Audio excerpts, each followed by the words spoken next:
Today's video, we're looking at the original Bondi Blue G3 iMac.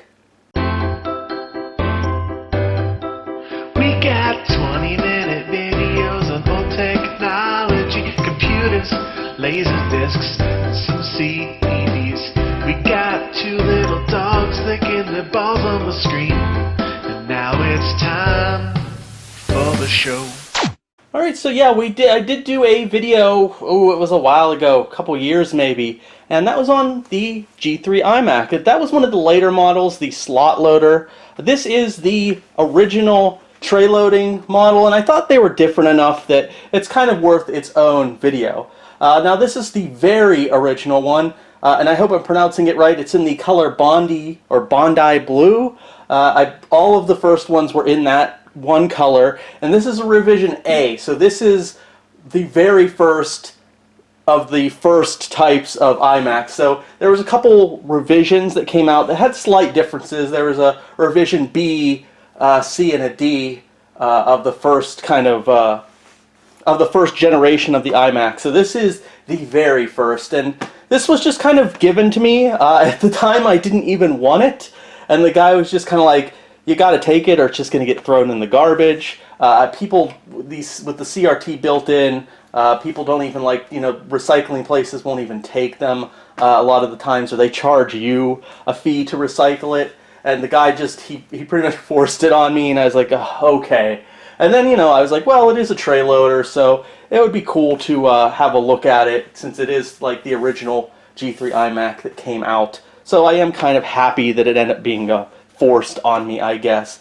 Another quick thing I want to note is a comment on one of my Mac videos. This was a couple years ago, and the guy made a comment that all of my videos that have Apple products are kind of the same, where I kind of like rag on them, or I say negative things, or I say like, oh, I hate Macs, I hate Apple stuff. And yeah, and then he followed that up with a comment I thought that was strange. That he said something about like, oh, it's true of the new Apple products, but the ones from the 90s are great. You have no business saying anything bad about those. Those were not the exact words, but it was something along those lines, which I thought was weird, because I always thought Apple enthusiasts and people that like Macs and Apple products, they tend to hate the 90s, like the late 90s, the ones right before this came out, because that was kind of like the era where Steve Jobs wasn't involved, and those machines tended to be very PC-like, which is a reason I kind of like those Apple or Macintosh computers. So I don't know. He seemed sort of like mixed up. I guess I don't know. I thought it was a weird comment. But yeah, I do say that because I think it's relevant to people watching my reviews, because I do kind of have a bias against these Apple computers or these Macintosh computers, and I just think it's right that you guys should know that. And I can't expect someone watching these videos to have watched all my previous videos, so yeah, I do feel like I have to restate it. So yeah, I'm not an Apple guy, I'm not a Mac guy. I was very much in the PC, IBM compatible Wintel camp, and so yeah, I just like to make that point clear when I do these videos, so there is maybe a bit of a bias, although I also like to reiterate every time I do one of these videos that they've grown on me. I've gotten older. I guess I'm not so partisan in my Apple / PC sort of thing. So yeah, I can appreciate them for what they were meant for. Back in the day when this came out, I was finishing high school. This came out in '98, I believe. This is the very first one. So yeah, I was still in high school at the time, and I hated these things. I didn't understand why someone would want one, but this wasn't for me. This wasn't for people like me.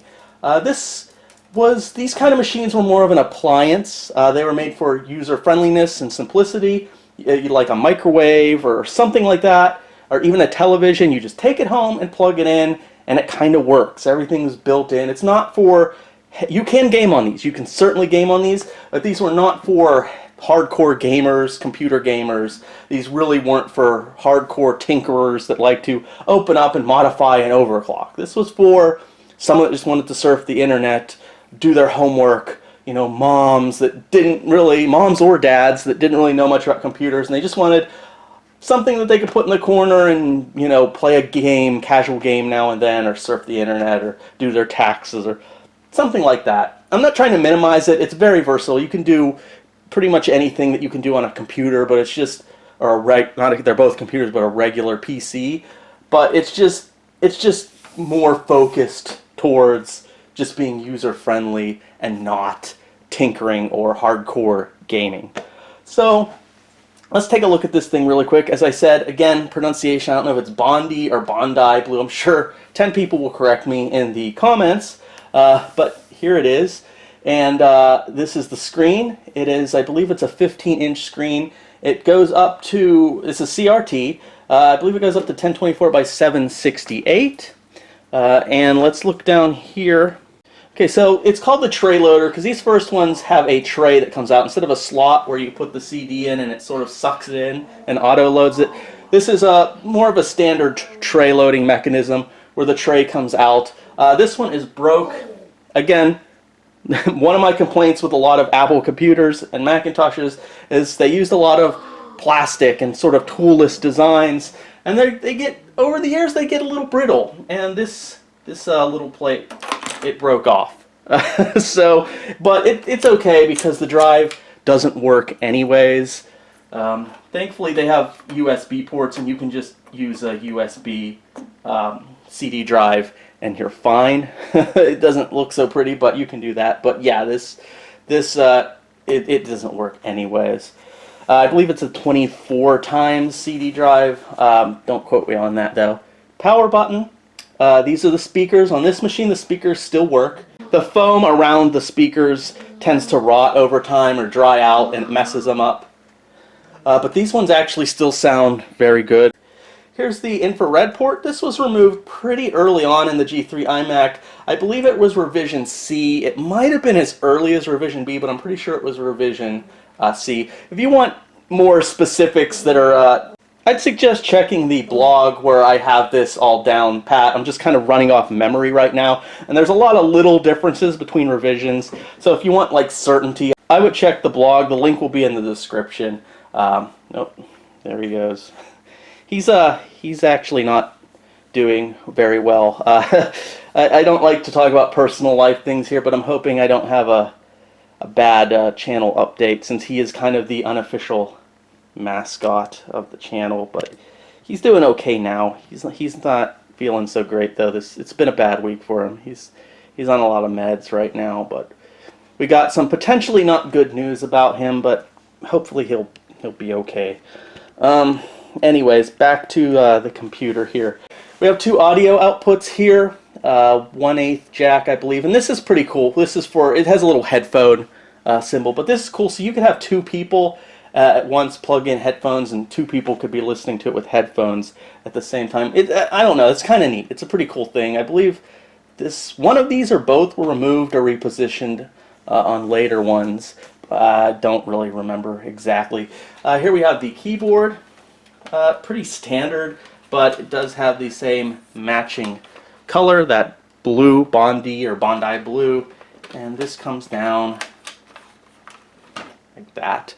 Like a lot of Apple or Mac keyboards, you have USB ports on the keyboard that you can plug the mouse into. And now for the infamous mouse. Again, matching color scheme. It is a ball mouse, but this is the infamous puck mouse. So still a one button mouse, but it's a very uncomfortable mouse to use, especially if you have larger hands. Over time, it's very straining.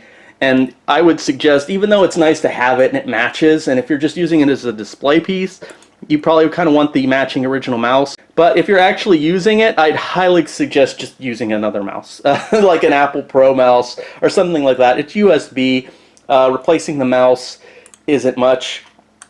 I think the Pro mice might be actually cheaper than these. These original mice that go with it go for like, I got this one for like $12. They're like $12 or $13. But you can get like a Pro mouse that uses like a laser anyways. These are all ball mice, and these are really uncomfortable, and they tend to kind of cramp your hand up after prolonged use. Alright, so let's take a look at the side of this thing. Alright, so here's the rear of it, actually not the side, and as you can see, it's got that kind of translucent case cover on it with some venting holes here. Nice sturdy handle. It's actually very sturdy, although if you're carrying it by that handle, it always feels like it's going to break off.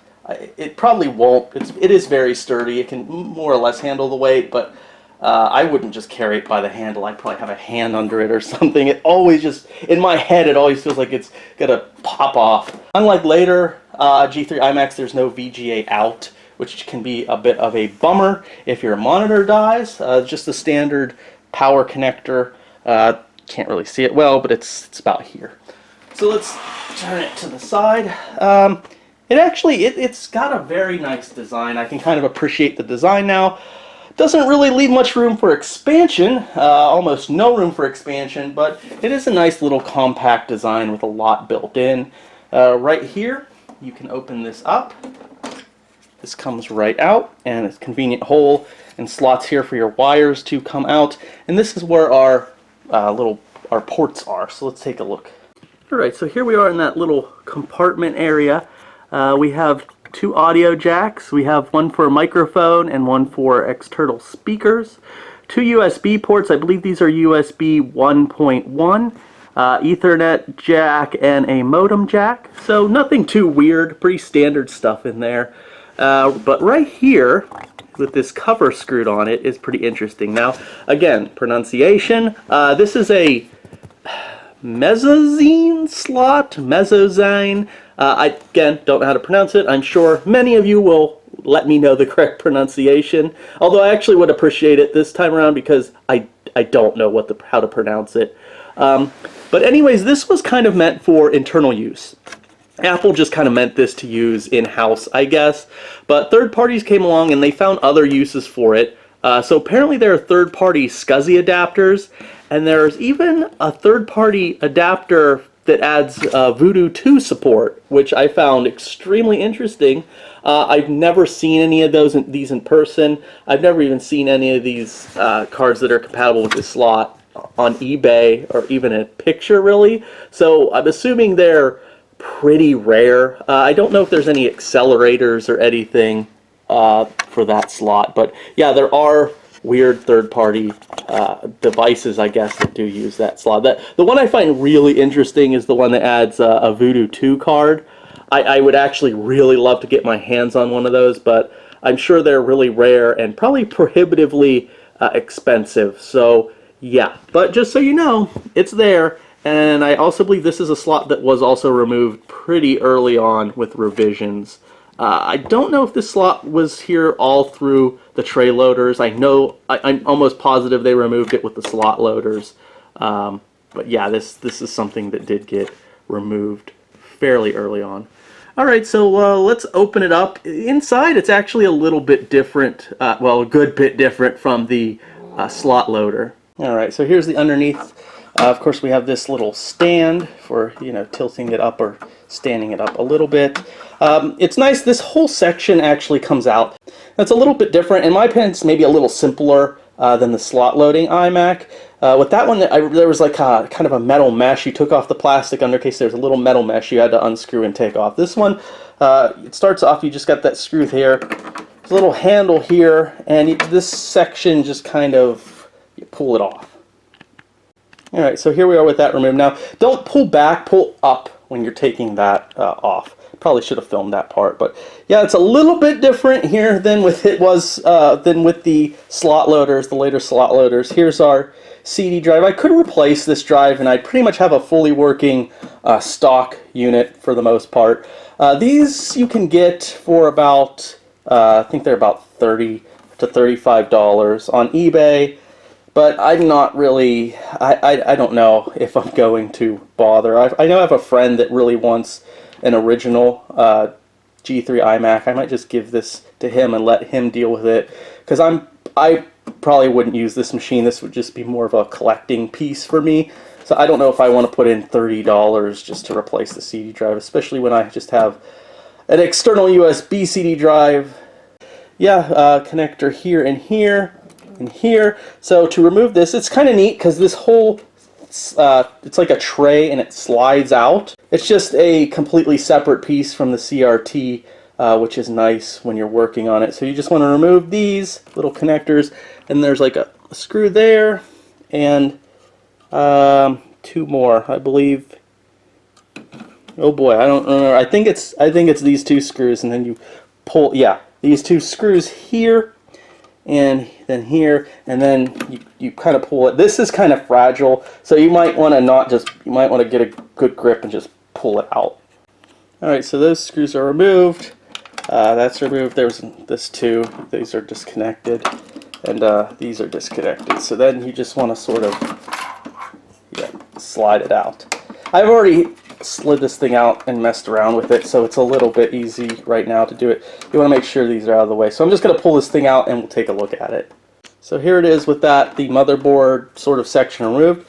These early models do use a fan. I believe the later ones, maybe starting with the slot loader, use sort of a convection process to remove the heat. I believe it's more or less fanless, but this one has a big fan right here. It's still not really loud, but yeah, it removes. And it's really nice because, especially with the older Macs, there's some high voltage parts with the CRT monitor in there, and it's a really cramped, tight space. So it's nice you can remove pretty much the motherboard section from this and work on it, and you don't have to deal with the CRT. So here it is removed. As with all these older Macs that are mostly plastic shells, you'll probably hear a couple little cracks and break a few little plastic pieces off when taking this part out. Guess that's normal. So just be really careful. So here is our CD drive. This is the Apple CD 24x Max. I think it has like a special connector. It's kind of like a laptop form factor. So I don't know. You might have a hard time finding a replacement, a third-party replacement. These original ones, like I said, they're about $30 to $35 on eBay as of early 2019. That might go up in the future, who knows. Underneath it is the hard drive. I believe the early hard drives were just 20 gigabytes. They're IDE, they're not Scuzzy. I think in the end they were using 60 or 80 gigabyte drives. I don't quite remember. I think this is the original hard drive. I think it's 20 gigabytes. I was way off with these hard drive sizes. Apparently the original hard drive is 4 gigabytes, and then later they upgraded it to whopping 6 gigabytes, and then later ones they upgraded, more and more. I think 128 gigabytes might be the limit that you could put in. Don't quote me on that, but later ones, of course, the hard drive size did increase, but the very original Revision A stock from the factory came with 4 gigabyte drives, at least according to Wikipedia, and they were 5400 RPM drives. So here we see Revision A, and here we have the onboard built-in video. Now this is, let me spin around. It has a Rage 2 chip.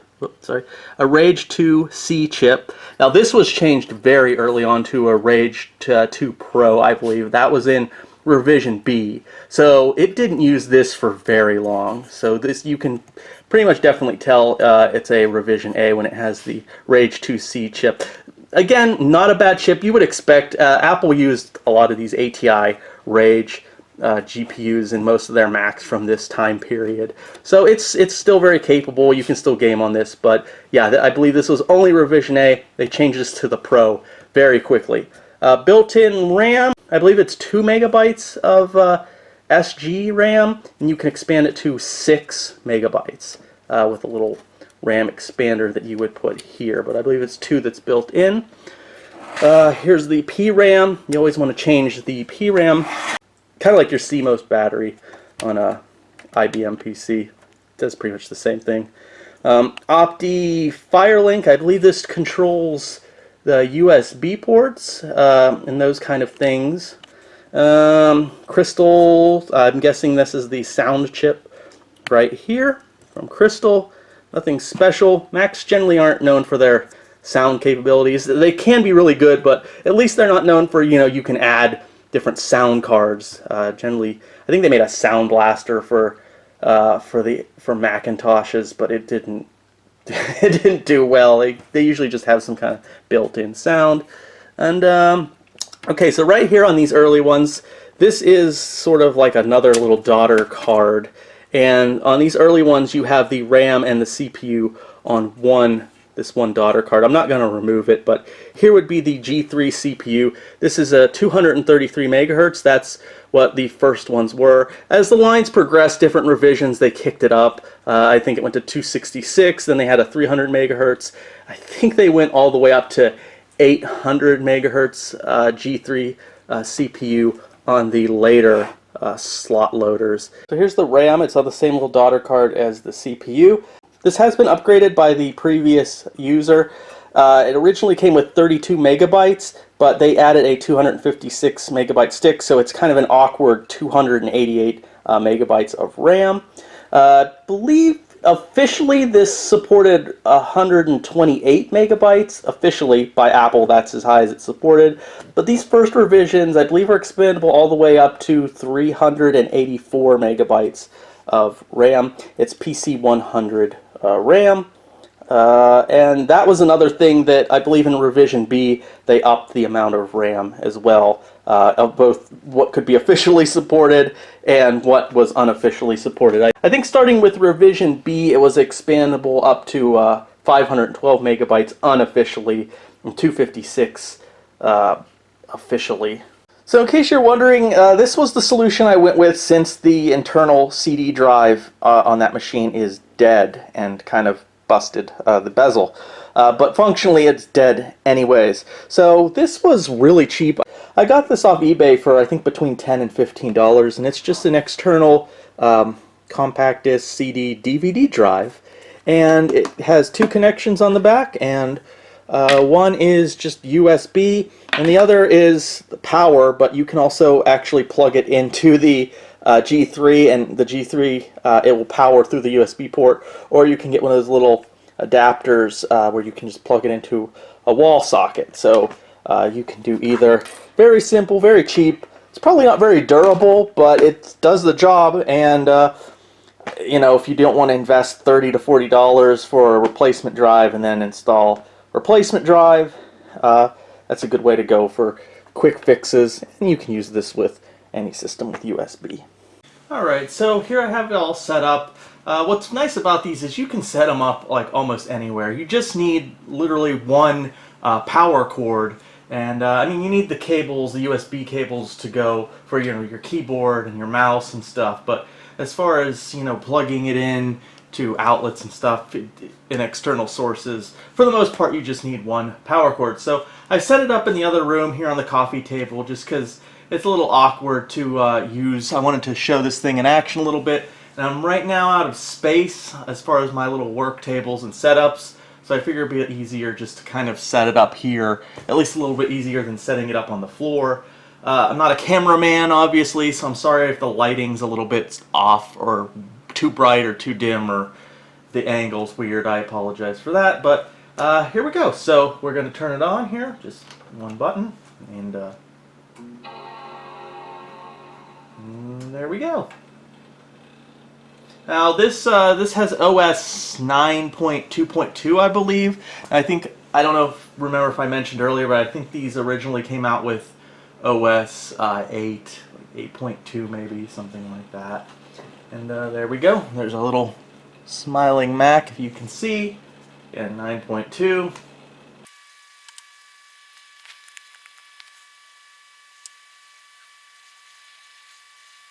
Alright, and here we are into the OS. Pretty nice. It always gets like Windows, the icons on the desktop are always on the left side, and in Mac OS they seem to always be on the right side. Oh, network time error. Yeah, that's definitely wrong.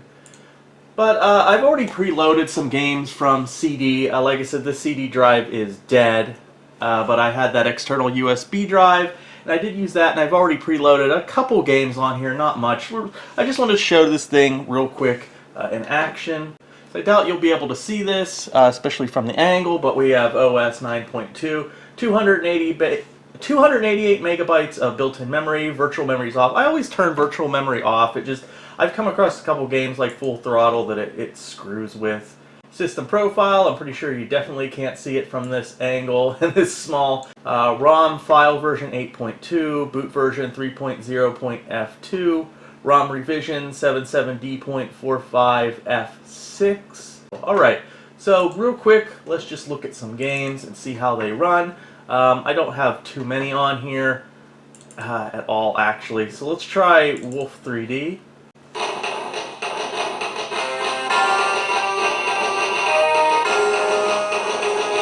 640 by 480.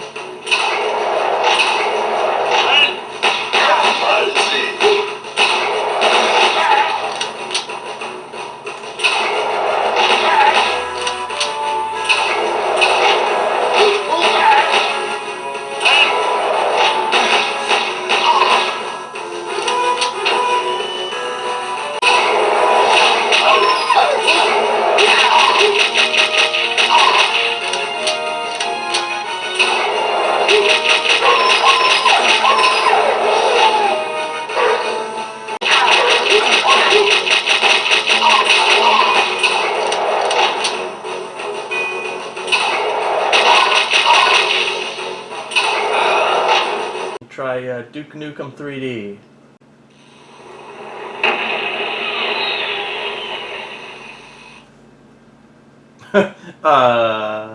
It just kind of like breaks the pace a little bit there.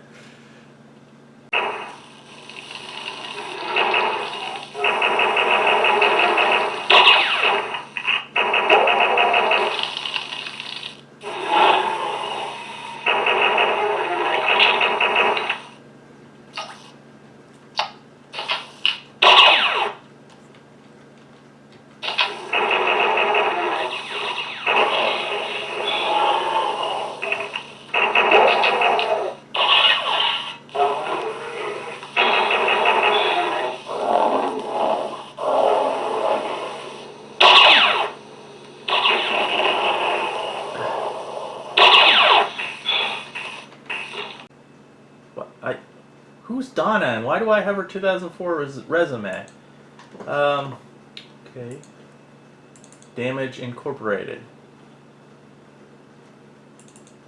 I've never played this game. I think I just put it on here and I've never played it. Oh, okay. I know this game.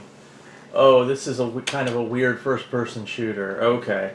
Okay, I've got other guys that are throwing grenades and stuff. How do I go forward? Jesus. Okay. Okay, space is fire, and I can. There's left. What the? It's the kind of. It's the. Okay. Okay, I got it. This is. So I guess it's me and these guys are sort of computer controlled. Sorry. And I guess we're infiltrating some cultists, maybe? Like, they look like cultists. Or, yeah. And there's another guy, Carnage, holding, and now am I Carnage or Duke? But he won't move. Okay, now, I think I just told him to go somewhere. Now, how do I get back to my main guy? I don't know. This looks like an interesting game if I actually learn how to play it. How do I get back to be me? Aha! Okay. Hello. You get some nice smile on your face there. So I'm just trying to give this game another... I don't know why this game intrigues me. Listen. That wolf sound is like the same wolf howl. It sounds like they pulled it straight from Daggerfall. when you're like in the graveyards or you know the scary section, there's like a wolf howl. It sounds like it's the exact same. I've got a shotgun now. Let's see how the shotgun works. I'm fighting like. Come on. Who are these people? Okay, I gotta stop playing this. Okay, so I can't escape this game. Like I said, I'm very unfamiliar with Mac OS, any of them. And I've hit every button, and I've tried to click up here for a little tool taskbar. I can't get out of this damn game. Holding in the power button apparently doesn't power off Macs like it does PCs. I don't know how to get out of this damn game. I don't even know how to turn it off without yanking the power cord at this moment. And he just keeps throwing grenades at that guy behind the chain link fence. Alright, so that, ladies and gentlemen, is the original revision of the G3 iMac. And, I mean, it's not really for me. I'm not going to use this thing. I haven't decided if I'm just going to pass it on to a friend, because I have a friend that's looking for like original first gen G3 iMac, or I'm going to keep it. If I keep it, though, it's just kind of taking up space. It's just kind of like a cool historical sort of computer to just sit. I don't even have a shelf or a space, so it will probably be in the storage unit for a while. But I don't know. I kind of want to keep it just because, you know, it's sort of it's important to the history of computers. But then again, I'm not really an Apple collector, and I am trying to make some space lately, so I don't know yet. Definitely wouldn't been a machine for me back in the day, and it's okay. It's kind of neat. I do kind of like the all-in-one, even though it could be a pain if you have to replace things. They're hard to upgrade, and I'm a guy that likes tinkering and upgrading. And now that I'm older and I can kind of appreciate Apple's philosophy with their computers more than I could when I was younger. You know, it's not, you can game on it, obviously. It's not really a gaming machine. Obviously the games I tested, like Duke 3D and Wolfenstein and even that other game, weren't really stressing the system much. I don't have a lot of Mac games, so I don't really have anything at the moment to put on there that's sort of pushing the system like a late 90s sort of game, but it's okay. It's all right. I mean, it's okay. Like if your goal is to just like collect something, if you just want an iMac to kind of collect the original G3, it kind of does its job. If you want something a little more usable, maybe with a little bit more power, they made plenty of later revisions that have a lot more powerful sort of built-in video, and you could expand the RAM more. You could even put some earlier versions of OS. Is it they call it OS X or is it OS 10? I think it's just OS X. And you could see that with the earlier video I did on the slot loading version. I'll put in the end screen. I'll put a link to that. So if you want to watch that, I would suggest you go look at the slot loading G3 iMac video I did a couple years ago. But yeah, there it is, the original revision of the G3 iMac. So if you like this kind of content, please subscribe, click that bell, and I'll see you in the next video.